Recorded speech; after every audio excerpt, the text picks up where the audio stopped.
Buonasera amici sportivi, benvenuti dal Sport Complex Saint-Gilles di Dendermonde in Belgio per la terza giornata di European Rugby Qualifying Competition.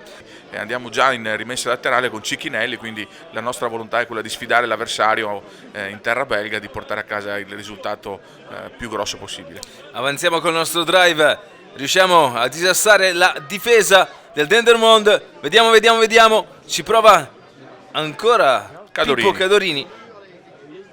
Lukin muove l'ovale, fuori, Edo Lubian, giù la testa a 1 millimetro dalla linea di meta, altra fase con Lukin per Ortiz, ancora Lukin, Mantelli, apre, Francesco Modena, la prima meta all'esordio per questo ragazzo. Mamma mia, che roba, è il sogno di ogni ragazzo di Rovigo che ha indossato questa maglia. Diciamo, questa è una partita che Rovigo deve vincere con bonus per tenere ancora viva la speranza di accedere al barrage. Ogni volta che muove la palla ai giocatori belgi. Appley per Panetti, prova a involarsi l'ala, Rodicina messa giù dalla difesa belga, vantaggio Rovigo.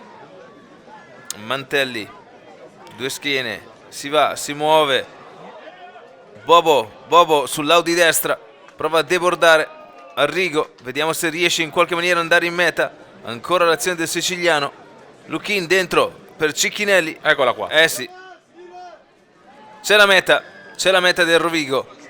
Scusate che nessuno conosceva, poi quando abbiamo visto al battaglino ce la ricordiamo. Non la conoscevamo, ma adesso ce la ricordiamo. E Brancoli come possibili saltatori. La prende Ortiz, la muoviamo con Loro dentro per Andrea De Marchi ancora che sfonda. Quando arriva in velocità Dema sicuramente fa male.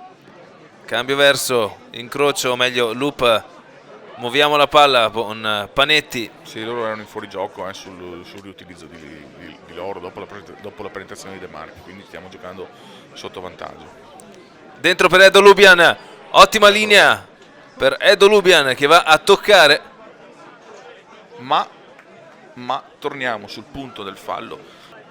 Anche vedere i giudici di linea con i pantaloni della tuta fa un po' pensare a quale sia il clima. È entrato Ledu al posto di Vertonghen e qua bene Rovigo, qua la può anche fischiare in mezzo. Ecco, sì, eccola. Meta tecnica per Rovigo che arriva al 68esimo da parte di Mantelli, che non credo, eccoli qua, non credo si faccia sfuggire l'occasione. Qualifying competition 5-8, lancio, qualche maniera la teniamo, sembra più pallavolo di rugby, ma va bene così. Adesso dobbiamo badare al sodo, al concreto.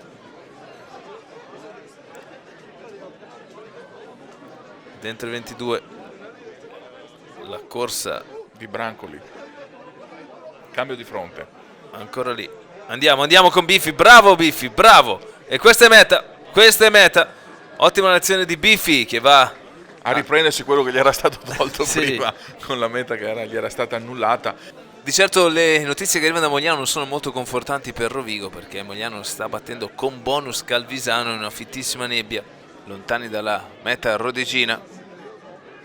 Il possesso di Benoit riesce ad andare oltre a 2 placcaggi. Mamma e se mia, ne va, lo prende, questo non lo prende più. Non lo prende. Meta del Dendermonde allo scadere all'80esimo, l'esultanza dei giocatori belgi a portare altri 2 punti alla Dendermonde. Bandierine su, le braccia anche in alto dei vari tifosi. Si conclude il match con la vittoria del Rovigo 29-7 in Belgio. Alla prossima!